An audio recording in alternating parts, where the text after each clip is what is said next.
নাম করে যাদেরকে আমি আমার শিক্ষা গুরু হিসেবে নিয়েছি।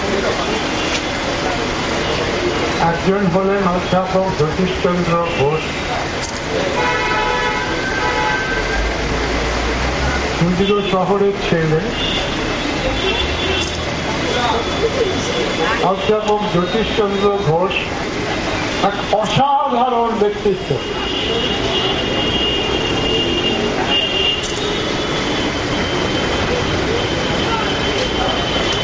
যাকে নিয়ে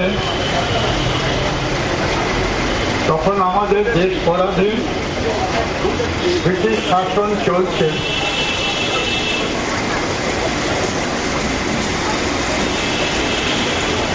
অধ্যাপক জ্যোতিষচন্দ্র ঘোষ কোথায় চলে গেলেন?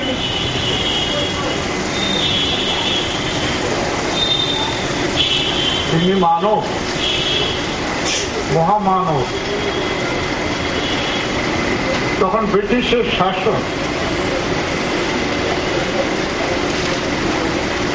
ব্রিটিশ পার্লামেন্টের যাকে নিয়ে আলোচনা আরম্ভ হলো সে হল অধ্যাপক জ্যোতিষচন্দ্র। আমরা কজন জানি এবং সেই নিয়ে যে আলোচনা হলো সেটা আমরা অনুভব করেছিলাম, সে উত্তাপ আমরা অনুভব করেছিলাম। দ্বিতীয়, গুজরাট শহরে যার দ্বারা আমি অনুপ্রাণিত হয়েছিলাম, যে বাড়ি থেকে, ঘর থেকে, মা বাবা ভাই বোনেদের কাছ থেকে আমাকে টেনে নিয়ে এসেছিল রাজনীতিতে,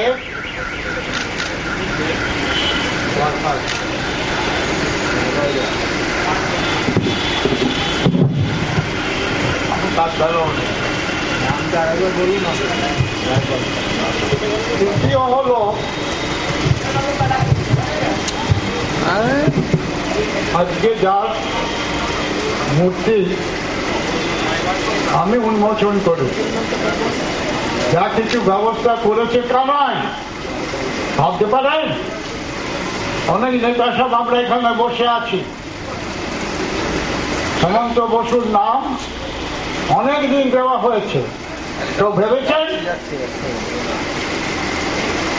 অনেক কথা আমিও বলি।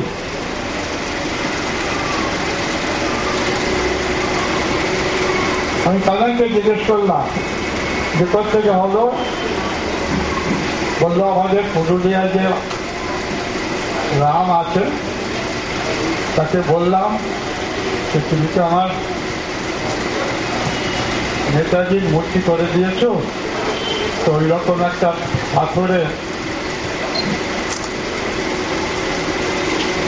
হেমন্ত দাস মূর্তি করা যায় না?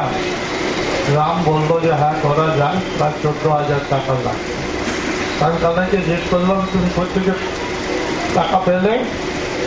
বলতে সেটা আপনার জানার দরকার। আমি শুধু আপনাদের কাছে এই কথা বলবো,